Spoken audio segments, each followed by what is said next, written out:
Well, good morning again, church. We are beginning the third leg of this four-leg series called Love Wins, based on the book of Ruth. We've been asking, what does it look like for us to grow in relationships with God, with each other, with our spouses, with our families, with our friends? And so we've been looking at this amazing love story in the Old Testament in the book of Ruth. And if you've missed a week or two, let me try to catch you up real quick. There's a lot going on here. In chapter 1, we started with a conversation about faithful friends. And like every good love story, the book of Ruth begins with a bit of a tragedy, right? The family of Naomi and Elimelech hit a tragedy. It's a famine in Bethlehem. And so they, rather than trusting God, rather than staying where they are, they decide to look for greener grass over in Moab, where those people live, right? That's where the enemy lives. And so they move there, and while they're in Moab, things go from bad to worse. Elimelech, Naomi's husband, dies. Her two sons, they marry Moabite women, and then those two sons also die. It is this 10-year nightmare for Naomi. And at the end of this, it is just Naomi and her two daughters-in-law, all childless, trying to figure out what to do next. So Naomi decides, you know what, it's time for me to go back to Bethlehem. She tells her daughters-in-law, stay here. You got a life here. You got families here. You can get remarried here. I'm going back to Bethlehem.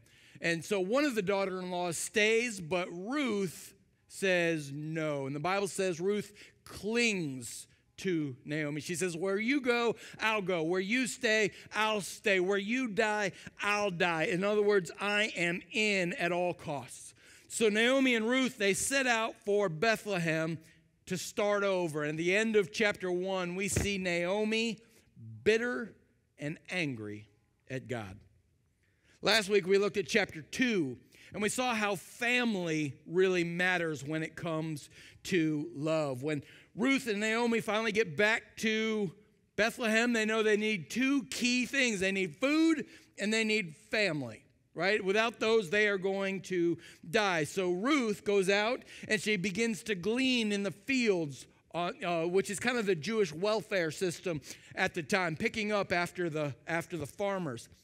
And the narrator of our story tells us that it just so happens that Ruth happened to be gleaning in Boaz's field.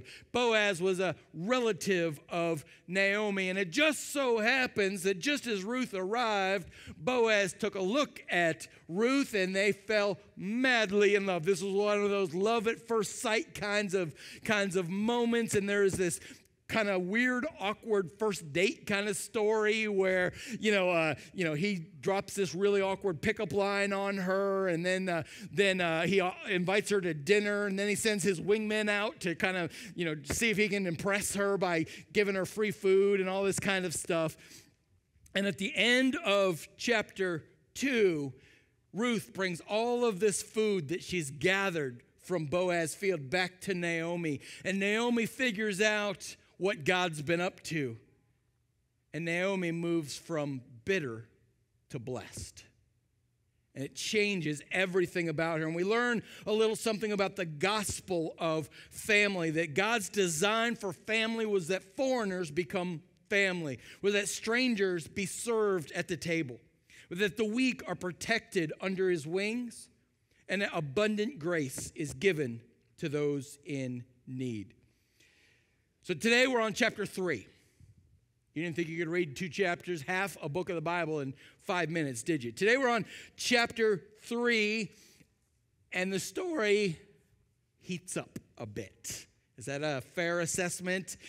For those of you who've been reading along in the book of Ruth, you know the relationship gets kicked to the next level. As a matter of fact, it gets a little PG-13 in there from moment to moment. So let me paint you a little picture of how this story has gone. Chapter 1 encompassed 10 years of Ruth and Naomi's life. Chapter 2 was one afternoon at the beginning of harvest season. chapter 3, between chapter 2 and chapter 3 has been the entire harvest season. So all summer, all early fall, Ruth has been out in the field gathering food. Ruth has been connecting with Boaz. They've been seeing each other, doing the whole flirty thing, right? He's been telling his guys to drop extra food for her, and she's been like batting her eyes and, doing the, trying to, it's just been a kind of, the relationship has just been one of those weird junior high relationships. You know what I mean, right? It's just awkward in that awkward stage. And chapter 3 happens over the course of one night. And in that night, everything changes. And I want you to remember, before we jump into the story, that the story of Ruth and the story of Naomi and the story of Boaz is not just their story, but the reason it's in our Bible is because this is a story of you and the story of me and the story of God. And so I want to invite you to find yourself in their story. So if you have a Bible, Ruth chapter 3, you can find it on your Shiloh app. Verse 1. One day Naomi, her mother-in-law said to Ruth, "My daughter, should I not try to find a home for you where you will be well provided for? Is not Boaz, with whose servant girls you have been, a kinsman of ours? Tonight he will be winnowing barley in the threshing floor." All right, so let me tell you kind of what's going on here. Ruth and Naomi, they get back to Bethlehem, and immediately it's emergency needs only. Food and family. We got to take care of those things. When Ruth comes home with this cache of all this food, now they've got a little breathing room. And now that they have some breathing room, Naomi can begin to look into the future a little bit. She can begin to say, gleaning is fine for an emergency situation, but this is not a career. This is not something I want you to do the rest of your life. And so Naomi begins to think, how am I going to take care of Ruth long term? And what's the next step? And so Naomi says to Ruth, I want to find you a home. The Hebrew word for home there is find you some rest. Find you some rest from your work. And she realizes that Boaz, whose field Ruth has been in, is a relative of hers. So there might be some opportunity there. That even if Boaz was married at the time, that because of the rules of kinsmen redeemers, that would have made him an eligible bachelor for Ruth. And so she begins to hatch a plot. Anybody got a matchmaker in your family? You know that one who's always like, hey, have you met my friends? Right? It's Julie in our family. Julie is our matchmaker galore. If you're single, do not talk to Julie. She will hook you up. So she says to Ruth, hey, Boaz is going to be out in the field threshing barley tonight. And let me give you, for those of us who don't spend a ton of time threshing barley, right? Let me give you a little bit of a picture. Here's how it might have looked. I got a little video here. This is a more modern video, but what you'd do is you'd ride this little sled behind your donkey, and the sled would crush the stalks of grain. And when it crushed it, the seeds would fall out of the stalk. And so what the farmers then would do is he'd take those and he'd throw them up in the air, and the stalks, which were lighter than the grain, would be blown away by the air, and the seeds would fall to the ground. So eventually on the threshing floor, all you have is the good seed that you want to eat. Now this is a picture of a threshing floor. Often they were in depressions in the ground, in holes, so that when the farmer's down inside the hole, he throws up the wheat, and the evening breeze can blow it away. And so it was a contained little area. And Naomi says to Ruth, hey, Boaz is going to be here tonight, and I have a plan. Verse 3.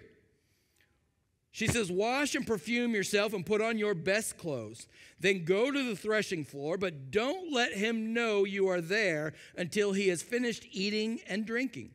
when he lies down, note the place where he is lying, and go and uncover his feet and lie down, and he will tell you what to do.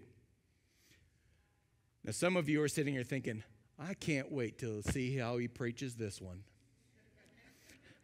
Because in the original language, if we were the original readers of this story, every one of us in this room would have just turned bright red. All of us would have just said, wait, you can't say that stuff in church. This would have been incredibly explicit language that was being used. And so Naomi tells Ruth to go wash and perfume herself and put on new clothes, right? Now that wasn't just, hey, you kind of smell like the field, maybe you should look better, smell better. There was something more going on here. This was a traditional ritual of moving from a time of mourning to a time of moving forward. In the Old Testament, King David did this when his son died. While his son was sick, he was out in the fields. In 2 Samuel, he was out in front of the gates of the city with sackcloth and ashes on. But once his son died, he came in, he cleaned up, he ate, he got dressed, and he moved forward. It was a very symbolic picture of what it looks like that now is the time for me to move forward. So Naomi says, listen, it's time for you to move forward, Ruth. I know your husband's dead. You're in a foreign country, but we can't do this forever. Time to stop mourning, and it's time to start moving forward. So Naomi tells her, go hide out. Don't let him know you're there. I love this. Wait until he's had something to eat, and wait until he's had something to drink. Right? In other words, wait till he's in a good mood. You don't want to catch him right after work. You know, he's all hot and sweaty. Give him some space. Give him some time, right? Strike when the moment is right, all right? This is great advice here. And so Naomi says to Ruth, note the place where he is lying down. In other words, don't get the wrong threshing floor. You uncover the wrong feet, and this could get ugly, right? This could get very weird very quick. Pay attention to where he is. And then she says one of the most explicit lines in the whole Bible. She says, uncover his feet and lie down. There are 3 words in that part of the sentence that would have made every Jewish person go, oh, you did not just say that. To uncover was a clear reference to the definition of uncover is to make naked, in other words. It's not just to kind of pull back, it's to make naked, to expose. Feet. About a third of the time in the Old Testament, when the Old Testament refers to feet, it's not referring to feet, it's referring to male genitalia. Because that's just a euphemism that they would use. And if you've read the Old Testament at all, you know that the word lie down doesn't just mean take a nap, right? The word lie down all through the Old Testament is when a man lies with a woman or, those types of things. It's referring to sexual contact. And so Naomi says this outrageously filled with innuendo kind of sentence. Now, before you revolt on me, let me try to pull you back just a little bit.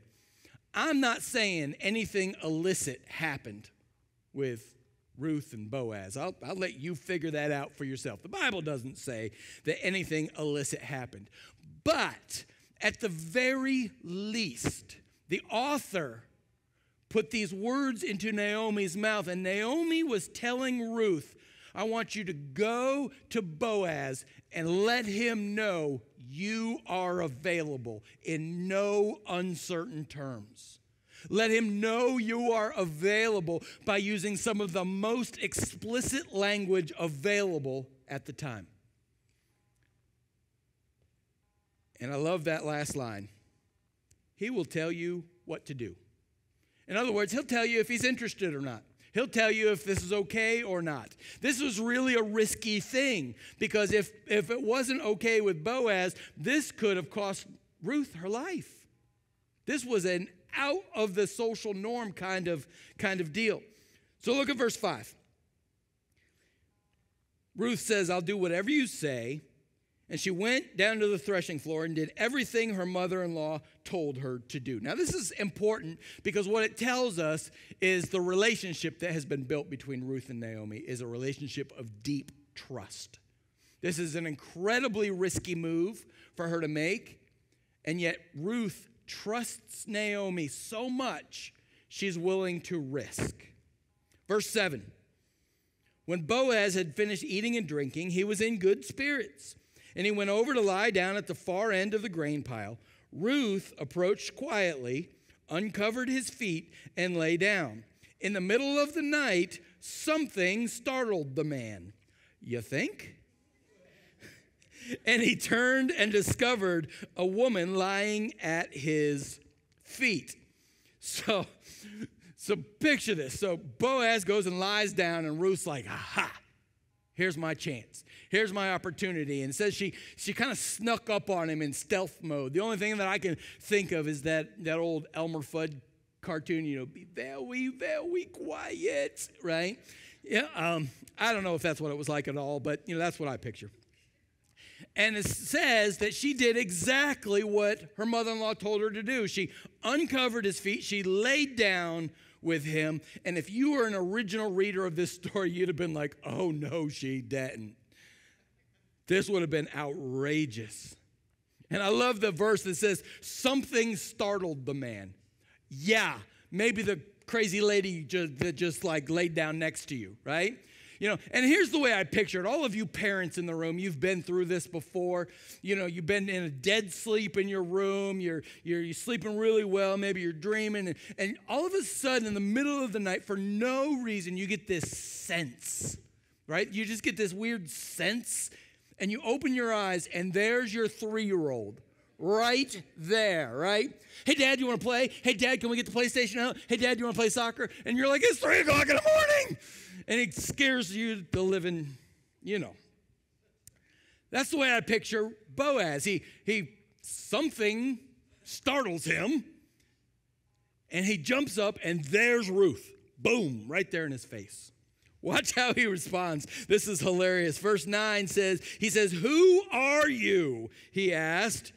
She replied, I am your servant Ruth. Spread the corner of your garment over me, since you are a kinsman redeemer. Now, this is a huge deal. This is a turning point in this story. Something monstrous happens here. I love that Boaz goes, who are you?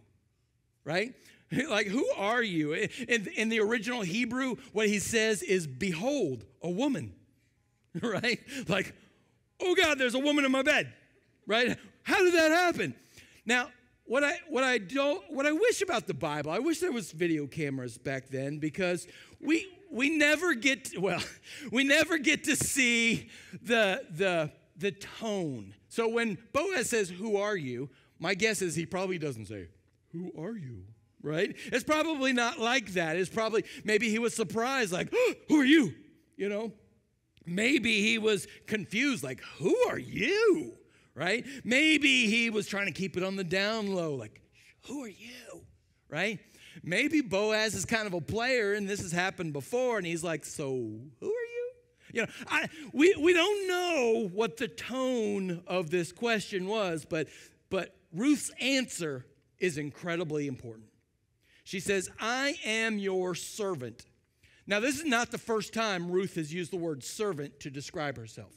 Back in chapter 2, verse 13, Ruth described herself as lower than any one of Boaz's other servants. In other words, she is a slave, is the word that's used there. But the word here in chapter 3 is different. It's translated the same in English, but it's a totally different word in Hebrew. The word here that is used is the word helper or partner. It's the same word that Genesis uses to describe the relationship between Adam and Eve, that God made Adam a helper or partner. It's the same word that the book of Psalms uses to describe God's relationship with God's people, that we know where our help comes from. And so it's this incredibly deep relationship. And for the first time in this story, Ruth breaks the rules. Did you see it?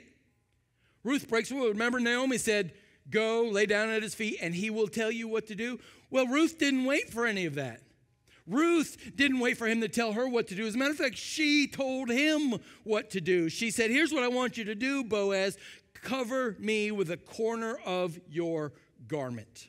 Spread the corner of your garment over me. Now, if you were an original reader, this sentence would have been even more amazing than the stuff Naomi said earlier. This would have been like, oh, this can't happen. Because do you know what Ruth is saying here? Ruth is literally proposing to Boaz. It is as if she got on one knee, handed him a ring, and said, will you marry me? There was no question marks about what Ruth was truly doing. In the ancient marriage ceremony, the language was about spreading the corner of your garment over your spouse as a sign of protection and welcome. It's some of the same language that Boaz used back in chapter 2. Remember when he prayed a Jewish blessing over her, that she would come under the blessing of God's wing? It's the same word, under the corner of God's garment. And so here's Ruth saying, hey, Boaz, remember when you prayed that blessing over me that God would protect me in the corner of his garment? Guess how he's going to answer that prayer? You, pal. And so she asks him to marry her. This was unheard of. This was a Moabite woman proposing to an Israelite man. This was a woman who just proposed to a man. This was a young person who just proposed to an older person. This was a servant who just proposed to a landowner. This just did not happen. And if this were a TV miniseries, this was where the screen would say, continued next week. Right? This is the cliffhanger because we don't know how Boaz is going to react. We don't know how he's going to respond. This could be good. This could be bad. You know, this is that moment. So everyone's holding their breath. Good news, we don't have to. Verse 10. Boaz said, the Lord bless you, my daughter. He replied, this kindness is greater than which you showed earlier. You have not run after younger men, whether rich or poor. And now, my daughter, don't be afraid. I will do for you all that you ask. All my fellow townsmen know that you are a woman of noble character. So if you're tuning in from last week's episode, they kind of played the replay, and now you're like, what's going to happen? What's going to happen? Oh, thank God. And everybody breathes this sigh of relief because Boaz responds well. He says, bless you, my daughter. And he talks about this kindness that she showed him, right? Because let's remember what's really happening here. Boaz is an older man who is a landowner. Ruth is a young, beautiful foreigner who's been in his field. And so Boaz has been flirting with Ruth all summer long. Ruth has been trying to figure out, what do I do next? And so now they're at this crossroads. And what they both realize is that Ruth wants and needs Boaz as much as Boaz wants and needs Ruth. This is not an unequally yoked relationship. This is a recognition that we are mutually blessing one another, that I need what you have and you need what I have, and we can only be the best we can be together. And because of that, we're willing to risk on each other. We're willing to put ourselves out there. We're willing to experience danger in order to experience this kind of love, this hesed or loving kindness that has been used throughout this entire book. And so Boaz tells her that everyone in town knows that she is a woman of noble character. Have you heard that phrase before? Woman of noble character? It comes straight out of the book of Proverbs. And at the very end of Proverbs, there is this passage that describes the woman of noble character. I want to encourage you, chapter 31 of Proverbs, go home and read it today. It will blow your mind. It makes me feel insignificant. It makes me feel like I got some work to do. But this woman of noble character. And so Boaz equates Ruth to this woman. Now remember who Ruth was. Just at the beginning of the harvest season, she was a foreigner, an idol worshiper, an interloper, a temptress, and now, just a season later, she is a woman of noble character. You got to wonder what she had to do to build that kind of respect in her community. So everything's going really well, and if this were a Disney movie, this would where that screen would come up and said, and they all lived happily ever after. But, verse 12. Boaz says, although it is true that I am near of kin, there is a kinsman redeemer nearer than I. Stay here for the night, and in the morning, if he wants to redeem, good, let him. But if he's not willing, as surely as the Lord lives, I will do it. Lie here until morning. And so Boaz says, all right, I'm going to do everything I can do to make this happen. I see this mutual blessing that we could be for one another, but there's a problem. I'm not your closest relative, and there's a system we have to follow. And so we need to figure out how to navigate that system. So look at verse 14. She lay at his feet until morning, but got up before anyone could be recognized, and he said, don't let it be known that a woman came to the threshing floor. He also said, bring me the shawl you are wearing and hold it out. When she did, he poured in 6 measures of barley and put it on her, and then he went back to town. So Ruth says, okay, I spent the night at the threshing floor. That just doesn't happen.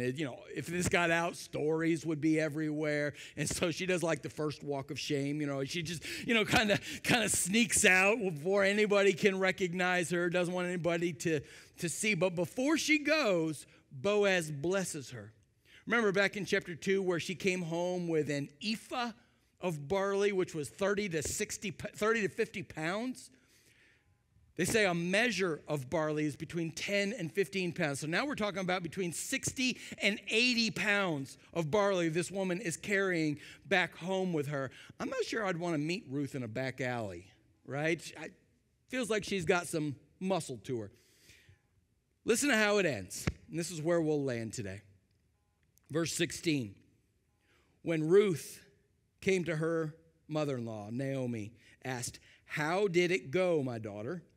Then she told her everything that Boaz has done for her and added, he gave me these 6 measures of barley, saying, don't go back to your mother-in-law empty-handed. Then Naomi said, wait, my daughter, until you find out what happens, for the man will not rest until the matter is settled today. So here's Naomi. She's been up all night.